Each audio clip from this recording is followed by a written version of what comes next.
안녕하십니까, 이진우입니다. 최근에 자동차 업계에도 구독 서비스가 시작되고 있답니다. 자동차 회사들이 차를 팔 때 종전에는 옵션으로 제공하던 기능을 연 단위 또는 월 단위로 돈을 내고 구독할 수 있게 바꾸고 있다는데요. 이게 어떤 건지, 그리고 소비자들 입장에서는 이걸 어떻게 봐야 될지 잠시 후에 얘기 좀 나눠보겠습니다. 내가 살고 있는 집을 주택금융공사에 맡기고 그 집을 담보로 매달 정해진 연금을 받는 주택연금이라는 상품이 있지요. 주택연금에 가입할 때 담보를 설정하는 방식에 변화가 좀 생긴다고 하는데 어떤 변화인 것인지, 또 역시 가입자들에게는 어떤 변화가 생길지 따져보겠습니다. 내가 갖고 있던 주식을 팔면 그 주식을 판 대금은 파는 즉시 내 계좌로 들어오는 게 아니라 이틀이 지난 후에 들어오지요. 그런데 이게 이틀이 아니라 하루 만에 들어오도록 하는 방안이 검토 중이라는 소식도 간단히 들어보겠습니다. 7월 12일 화요일 손에 잡히는 경제 바로 시작합니다.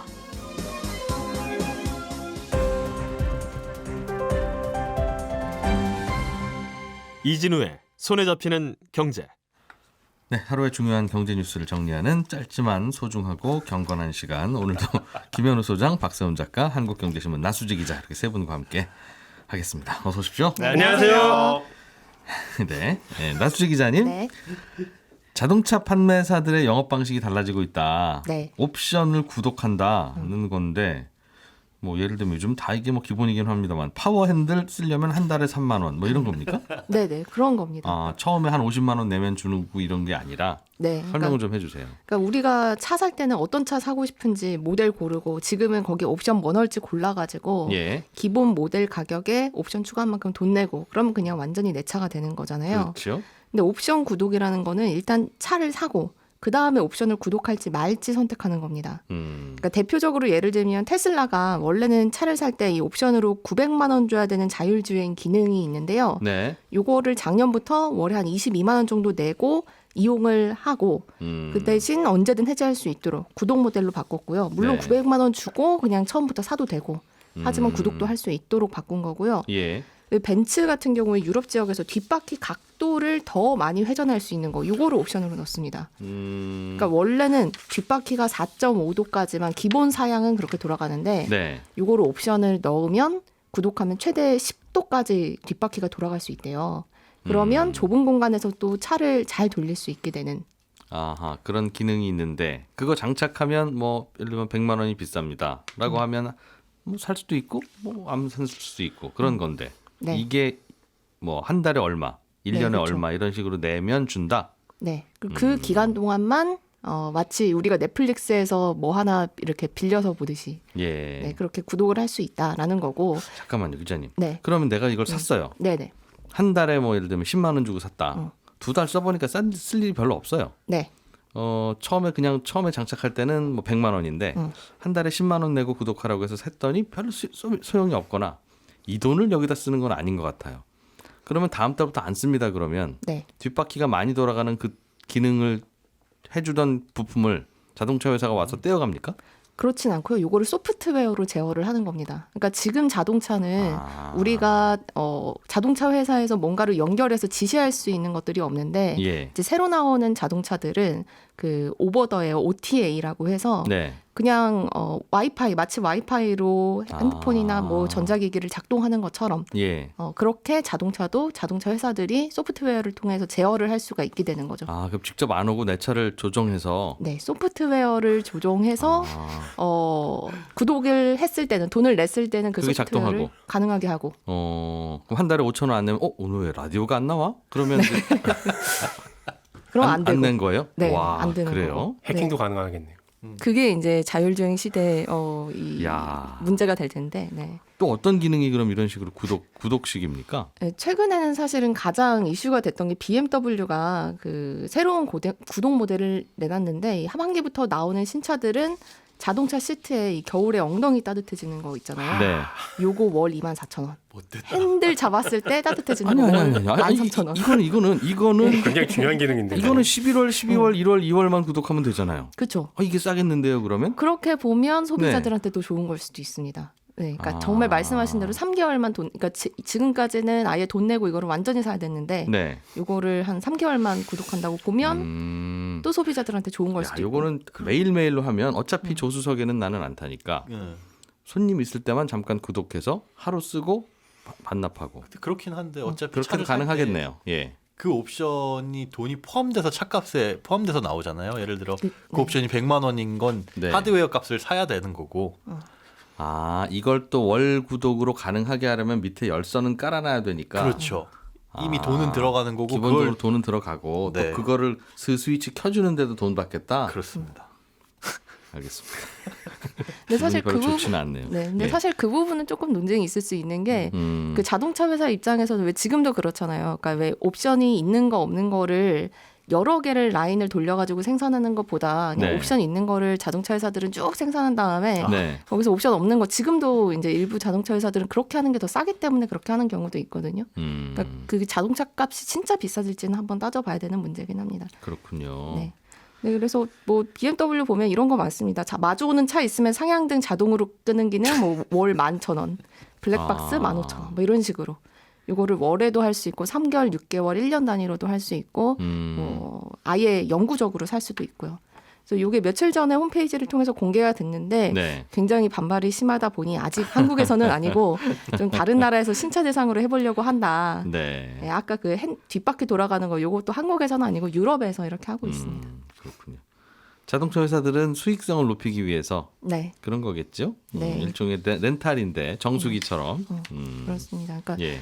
이제는 자동차 회사들의 수익 구조가 완전히 달라지는 거죠. 그러니까 네. 예전에는 차를 빨고 끝이었는데 이제는 구독 모델은 현금이 회사로 꾸준히 들어올 수 있게 되고 또 소프트웨어로 옵션을 제공할 수 있다는 게 이게 소프트웨어를 업그레이드해서 기능을 더 좋게 만들 수 있다는 의미이기도 합니다. 예. 그러니까 기존에는 자동차 사업이 한 번 사면 업데이트 안 되는 스마트폰 기계 요거를 사는 거랑 비슷했으면 이제는 스마트폰을 파는데 거기에서 소프트웨어 계속 업데이트 해주면서 이걸로 돈을 버는 사업 이렇게 바뀌고 있는 거죠. 그걸 원격으로 조정할 수 있다는 게 신기하네요. 네, 그렇습니다. 달아놓을 건 다 달아놓고 원격으로 끄는 거겠죠, 그죠?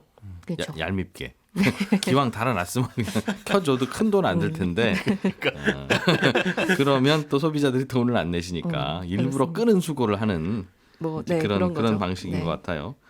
뭐 소비자들 입장에서 소비자들 입장에서는 이게 저렴해지나 모르겠습니다. 결국은 다 달아놓고 다 달아놓으니까 차값이 싸지지는 않을 거고 네. 돈을 안 내면 원격으로 끄겠다는 거잖아요. 그 말을 바꿔놓으면 결국 그건데 예를 들면 좌석에 말씀하셨던 열선은 안 깔아놓으면 안 되니까 다 깔아놓을 거니까 그렇죠. 그렇겠죠. 그러면 웬만한 차는 그냥 다 켜지는데 그 차는 억지로 꺼놓고 그렇죠. 돈 한 달에 12,000원 내시면 저희가 원격으로 켜드립니다. 켜드립니다. 네. 이거 하는 거니까 그렇습니다. 기본적으로 차값이 매우 싸진 상태에서 옵션을 더한다는 개념까지도 안 갈 것 같고 차값은 그대로고 옵션만 하나도 없는 네, 뭐 그런 개념이 될 수도 그럴 수도 있는데 있겠네요. 예. 근데 소비자 입장에서 굳이 따져보면 말씀하신 대로 그 왜 예를 들어 열선 같은 거 1년짜리 다 안 하고 네. 잠깐 쓸 수도 있으니까 뭐 경험을 해본다는 측면에서 괜찮을 수도 있고 오히려 절약이 될 수도 있고 또 네. 옵션 같은 거 이런 거 뒷바퀴가 돌아간다는 게 얼마나 좋은 거야. 잘 모를 때 그냥 처음에 선택 안 하고 뭐 한 달 구독해보고 별로면 취소하고 이런 것도 가능하고 네. 또 소프트웨어가 업데이트되면 차 기능이 좋아지는 셈이니까 지금은 오래된 차가 한 번 타면 계속 낡아가는데 물론 이제 하드웨어는 낡아가겠지만 소프트웨어를 계속 업데이트 해주면 또 소프트웨어만큼은 새 차와 큰 차이가 나지 않아서 좀 오래 타게 될 수도 있고 예. 이런 게 장점이 될 수 있는데 아직까지는 긍정적인 반응보다는 아무래도 반감을 가지는 소비자들이 많은 것도 사실입니다. 그러니까 아마 이거 비싼 옵션 신청하고 난 다음에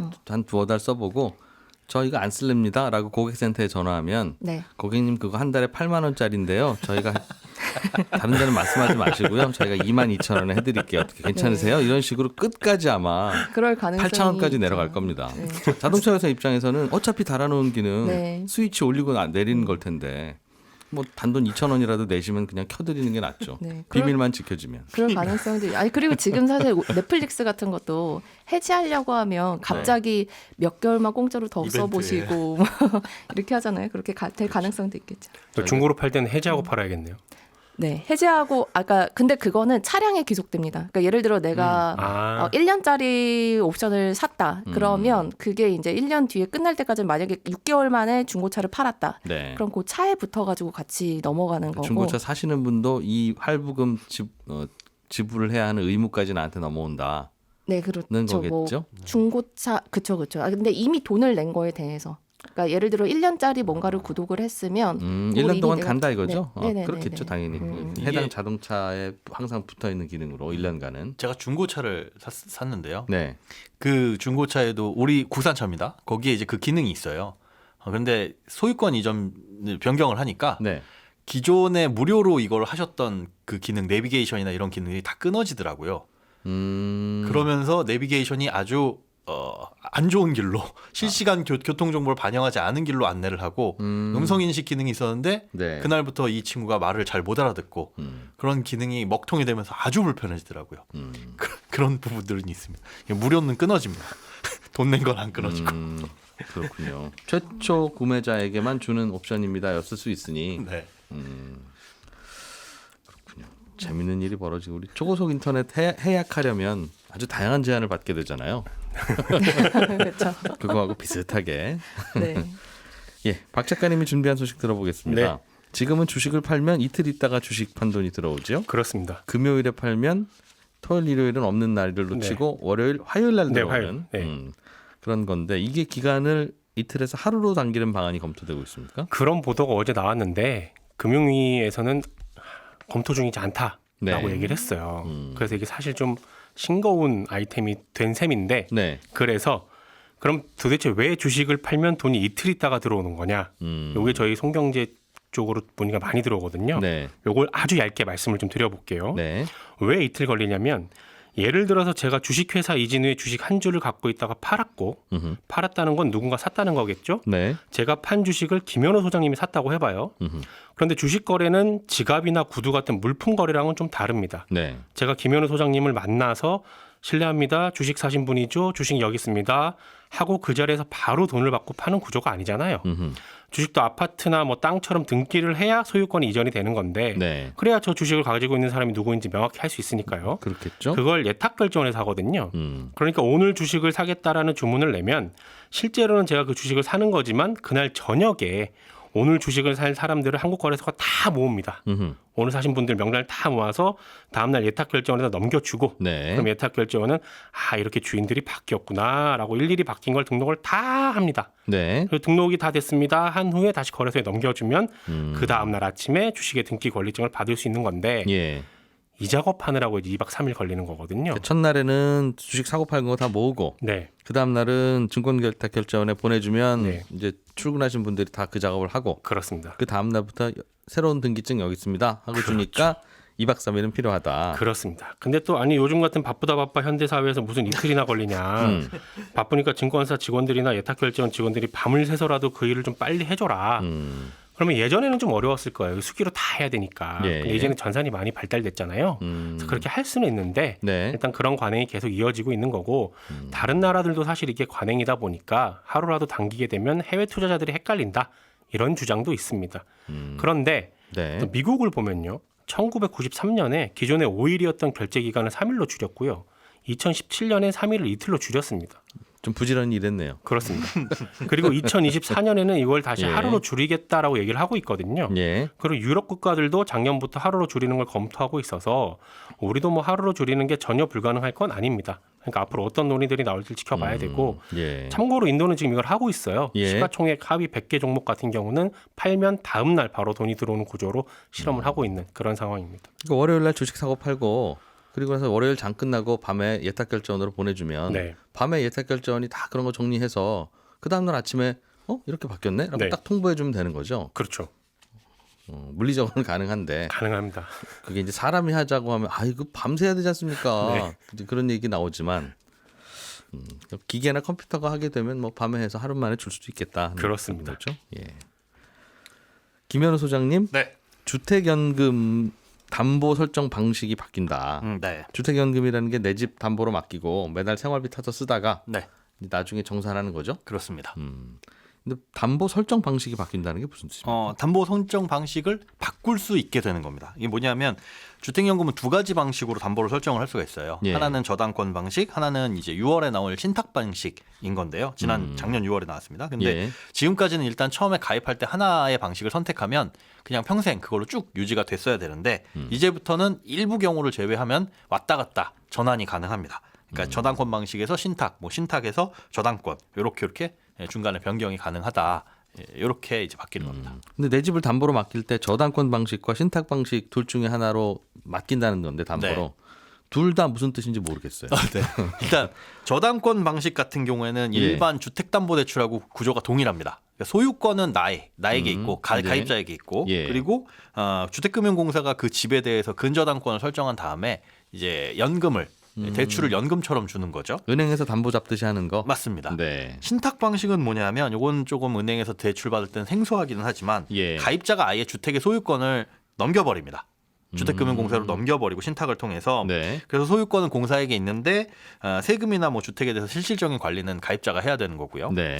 이렇게 하면 사실 금융기관에서 대출을 받을 때는 이럴 때 뭐 방공제라든가 이런 게 안 들어가기 때문에 대출이 더 나오긴 하는데 이 연금에서는 그건 차이는 없습니다. 일단 예. 지급되는 연금액은 동일한데 무슨 차이가 있느냐? 일단 신탁 등기 방식이 조금 쌉니다. 처음에 뭐 근저당 설정 비용이나 이런 것들이 덜 들어가기 때문에 실제로 담보 잡고 뭐 법무사 비용 등등이 좀 더 신탁 방식이 싸다. 예, 신탁 방식이 예. 쌉니다. 이게 뭐 예. 법무사 비용은 들어가는데 뭐 채권 매입 비용이나 이런 것들이 안 들어가서 조금 더 저렴하고요. 예. 그 외에도 이제 장점들이 크게 두 가지가 있는데 기존의 근저당 방식의 치명적인 단점이 하나 있어요. 네. 뭐냐면 주택연금은 부부가 모두 살아계신 동안에 쭉 지급이 종신토록 돼야 되잖아요. 네. 그런데 자녀들에 의해서 이게 지급이 안 될 수가 있습니다. 그러니까 부부 중 한 명이 사망을 하면 이 주택이 100% 그 배우자에게 소유권이 이전이 돼야 네. 대출도 승계가 되고 연금도 승계가 되는 거거든요. 네. 그런데 한 분이 돌아가셔가지고 주택이 상속될 때 나머지 한 분에게 100% 돌아가려고 했더니 갑자기 자녀들이 그 주택에 대해서 저한테 유류분이 있습니다. 제가 물려받을 권리가 조금 있습니다라고 주장을 하게 되면 네. 이 집이 100% 배우자에게 가지 않고 자녀에게 일부 소유권이 분산될 수 있어요. 그렇겠네요. 예, 이렇게 되면 이제 주택연금이 끊어질 수가 있는 겁니다. 그러니까 자녀의 동의가 사실은 주택연금은 필요하다. 필요가 없는데 이런 경우가 발생을 해서 동의를 받아놓는 게 좋습니다라고 했었던 게 근저당 방식이거든요. 네. 근데 신탁 방식 같은 경우는 아예 소유권이 공사로 넘어가 있기 때문에 이건 이제 유류분 산정의 대상이 되지가 않습니다. 그래서 일단은 배우자에게 바로 자동으로 승계돼서 연금이 지급될 수가 있다. 네. 이게 이제 가장 큰 장점이고 또 이제 이 기존의 근저당 방식도 임대를 줄 수는 있었어요. 하지만 보증금을 받는 임대는 안 됩니다.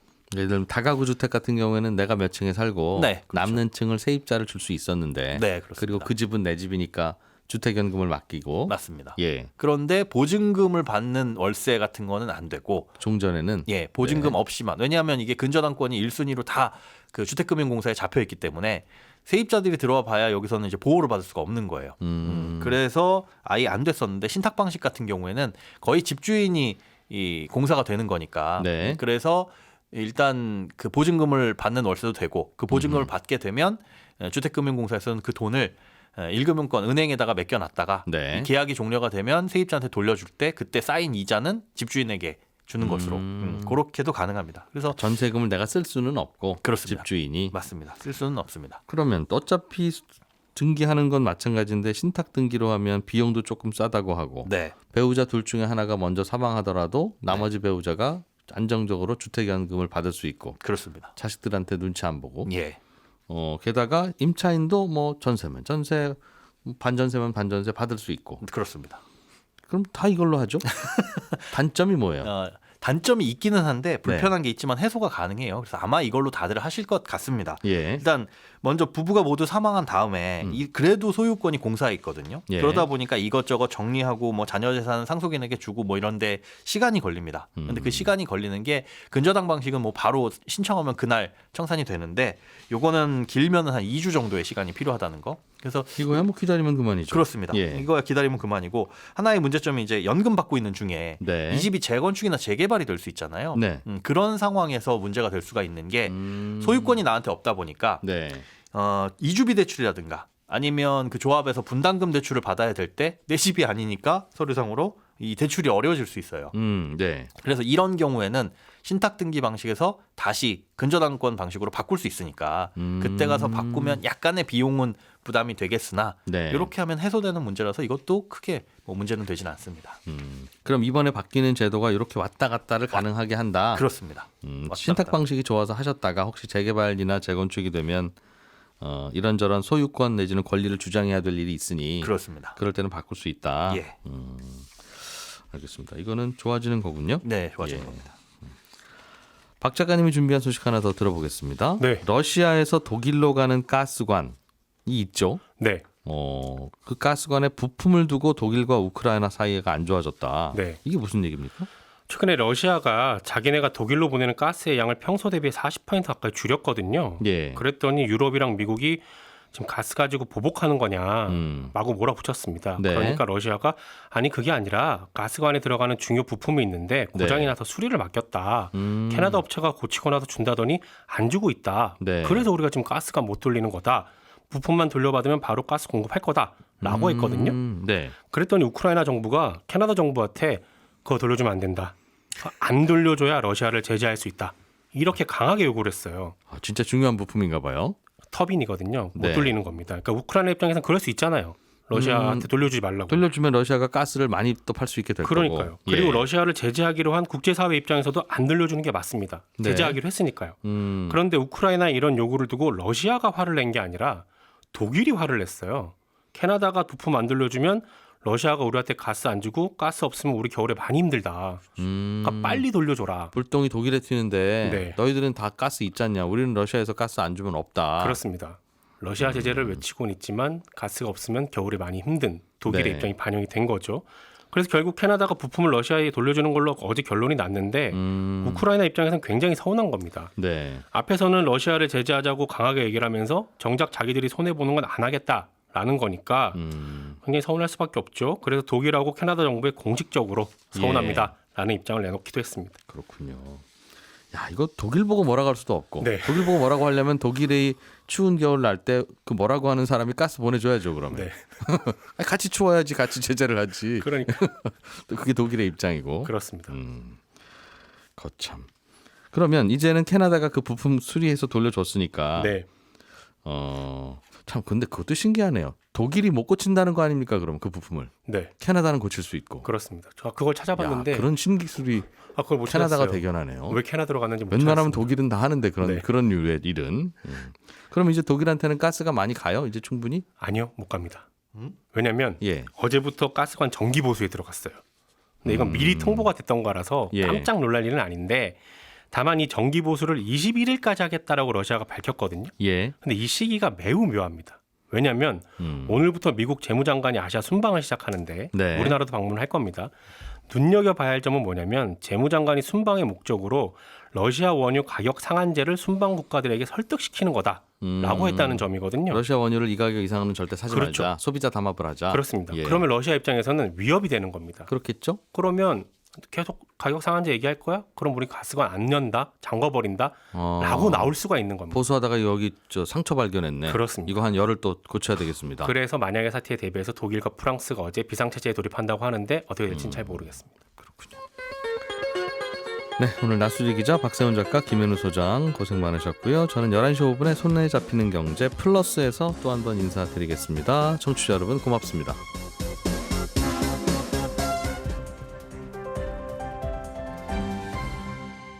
경제를 생각하는 사람들의 즐거운 습관. 이진우의 손에 잡히는 경제.